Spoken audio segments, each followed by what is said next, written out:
भारतीय चित्रपटसृष्टीच्या इतिहासातील एक महान व्यक्तिमत्व म्हणजे भालजी पेंढारकर। त्यांनी मराठी सिनेमा विश्वाचा पाया घातला।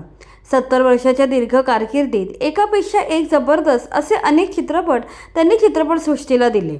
छत्रपती शिवाजी, मोहित्यांची मंजुळा, मराठा तितुका मिळवावा, स्वराज्याचा शिलेदार, थोरातांची कमळा, बाळ शिवाजी, महाराणी येसूबाई हे त्यांचे चित्रपट विशेष गाजले। त्यांच्या तांबडी माती आणि साधी माणसं या चित्रपटांना राष्ट्रीय पुरस्कार मिळाला आहे। 26 नोव्हेंबर 1994 रोजी वयाच्या 96व्या वर्षी त्यांचे निधन झाले। ते जरी सध्या आपल्यात नसले तरीही त्यांच्या कलेचा वारसा त्यांच्या पुढच्या पिढ्या जपत आहेत। त्यांच्या कुटुंबातील अनेक जण आज मनोरंजन विश्वात कार्यरत आहेत। चला तर त्यांच्या कुटुंबाविषयी सविस्तरपणे जाणून घेऊया। भालजी यांनी आपल्या आयुष्यात 4 विवाह केले। त्यांच्या पहिल्या पत्नीचे नाव सावित्री होते, मात्र विवाहानंतर लगेचच त्यांचा मृत्यू झाला।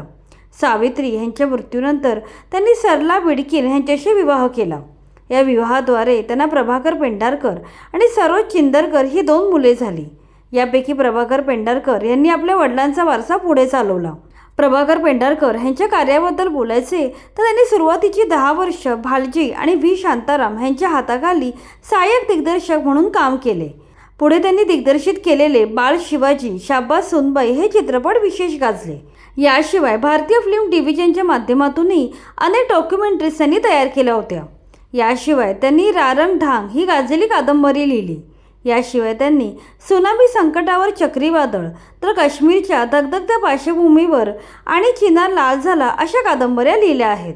भालजींनी 3रे लग्न अभिनेत्री लीला चंद्रगिरी यांच्याशी केले। लीलाबाई मुकबड काळातल्या गाजलेल्या अभिनेत्री होत्या।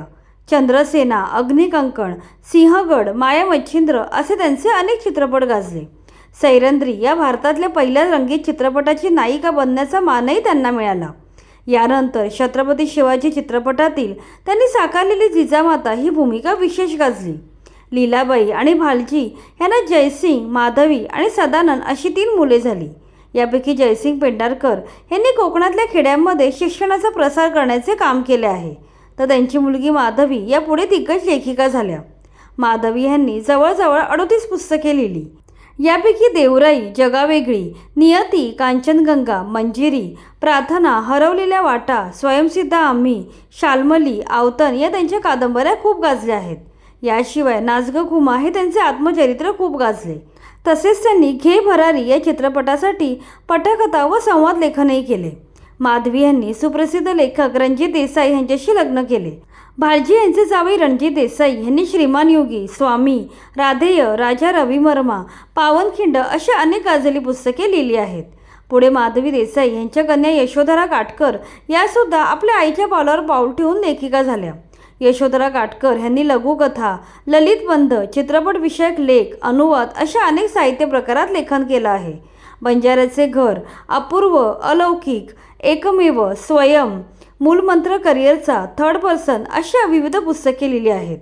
भालजी यांचे 4थे लग्न अभिनेत्री बकुळाबाई यांच्याशी झाले।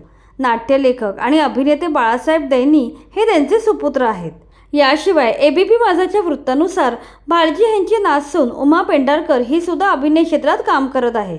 तिने स्वामिनी, अगबाई सासूबाई, योग योगेश्वर जयशंकर अशा मालिकांमध्ये काम केलं आहे। याशिवाय सध्या ती आपला यूट्यूब चॅनल चालवत असून या माध्यमातून निरनिराळ्या मेकअप टिप्स आणि तणाव कमी करण्याच्या पद्धती सांगताना दिसते। अशा प्रकारे चित्र तपस्वी भालजी पेंढारकर यांच्या पुढच्या पिढ्या त्यांच्या कलेचा वारसा जोमाने पुढे चालवत आहेत।